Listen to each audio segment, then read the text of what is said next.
ಎತ್ರ ನಾರಸ್ತು ಪೂಜ್ಯತ ತತ್ರ ರಮಂತೆ ದೇವತಾ. ಎಲ್ಲಿ ಮಹಿಳೆಯರನ್ನು ಸ್ತ್ರೀಯರನ್ನು ಪೂಜಿಸುತ್ತಾರೋ ಅಲ್ಲಿ ದೇವತೆಗಳು ನೆಲೆಸಿರುತ್ತಾರೆ. ಪ್ರಚಲಿತ ವಿದ್ಯಮಾನಗಳ ಪ್ರಕಾರ ಬೆಳಗಾವಿ ಅಧಿವೇಶನ 2024ರ ಮಂತ್ರಿಮಂಡಲದ ಶಾಸಕರಿಗೆ, ರಾಜ್ಯಸಭೆ ಲೋಕಸಭೆ ಸದಸ್ಯರಿಗೆ ನಾವು ಶ್ರೀಮತಿ ಪೂರ್ಣಿಮಾಜಿ, ವೈಫ್ ಆಫ್ ಕಿರಣ್ ವೆಂಕಟೇಶ್ ಮೊಯ್ತೆ, ನಾವು 2010ರಲ್ಲಿ KPSC ನೇರ ನೇಮಕಾತಿ ಮೂಲಕ ಗ್ರಾಮೀಣಾಭಿವೃದ್ಧಿ ಪಂಚಾಯತ್ ರಾಜ್ ಇಲಾಖೆಯಲ್ಲಿ ಒಂದು ಹುದ್ದೆಯನ್ನು ಪಡೆದಿರುತ್ತೇವೆ. ನಾವು ದಾವಣಗೆರೆಯಲ್ಲಿ 2010ರಲ್ಲಿ ಹುದ್ದೆ ದೊರೆತಿರುತ್ತದೆ. ನಂತರ 1 ವರ್ಷ ಆದಮೇಲೆ ಕಿರಣ್ ವೆಂಕಟೇಶ್ ಮೊಯ್ತೆ ಬೆಳಗಾವಿಯ ನಿವಾಸಿಯೊಂದಿಗೆ ಮದುವೆ ಕೂಡ ಆಗಿರುತ್ತೆ. ಸಬ್ ರಿಜಿಸ್ಟರ್ ಮ್ಯಾರೇಜ್ ಸರ್ಟಿಫಿಕೇಟ್ ಕೂಡ ಇರುತ್ತೆ.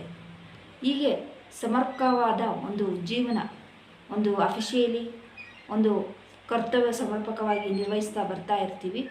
ಈಗ ಒಂದು ಕಾಮನ್ ವಾಲ್, ಒಂದು ಗೋಡೆಯ ಒಂದು ಕಾಮನ್ ವಾಲ್ ಗೋಡೆಗಳ ಸಂಬಂಧ ಒಂದು ಸಮಸ್ಯೆ ಉದ್ಭವಿಸಿರುತ್ತೆ. ನಮ್ಮ ಚಕ್ಕುಬಂದಿ, ನಮ್ಮ ನಿವೇಶನ, ನಾವು ನಿವಾಸಿಯಾಗಿರುವ ಬೆಳಗಾವಿ ನಿವಾಸಿಯಲ್ಲಿ ಒಂದು ಕಾಮನ್ ವಾಲ್ದು ಸಮಸ್ಯೆ ಉದ್ಭವಿಸಿರುತ್ತದೆ.